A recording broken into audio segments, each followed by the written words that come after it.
Hujan jatuh di atas sejarah yang terlupakan. Angin membawa nama yang tak pernah padam.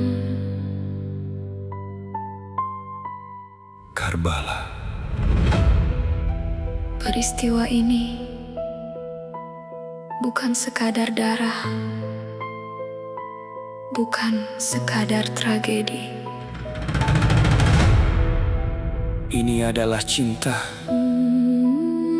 yang tidak pernah menyerah. Peristiwa Karbala Adalah tentang cinta dan kesucian.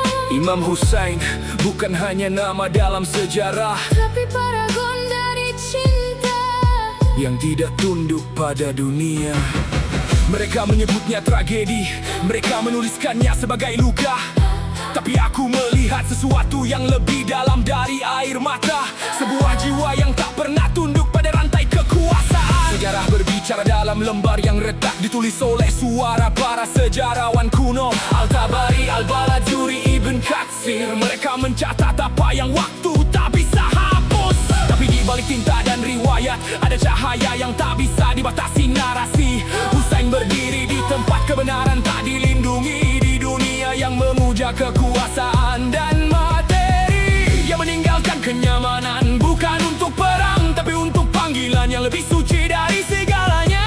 Cinta tidak pernah menyerah. Meski dunia berubah menjadi api, Ini bukan tragedi. Ini adalah cinta dalam bentuk tertinggi. Ini bukan kekalahan. ini adalah kebenaran yang lahir di tengah badai. Karbala masih menangis dalam sunyi, tapi sunyinya lebih keras dari kebisingan dunia.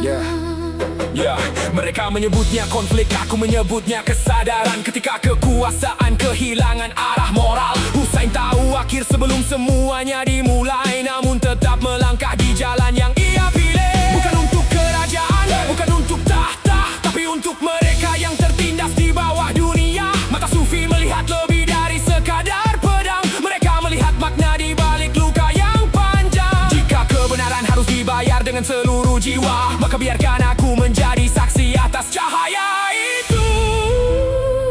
Karbala, Karbala, cermin bagi jiwa yang jatuh dalam gelap. Tidak semua kematian adalah kekalahan. Sebagian adalah kebangkitan. Para sufi tidak melihat hanya pembantaian. Mereka melihat jalan yang telah dikenal jiwa sejak lama, bahwa setiap wali Allah yang berjalan di malam harus menanggung perang dalam dirinya sendiri. Bukan hanya melawan pedang di luar, tapi melawan ego di dalam dada. Hussein menjadi simbol yang tak terlihat. Bukan cinta yang lebih tajam dari luka. Ia tidak kalah. Ia menjadi jalan. Ini bukan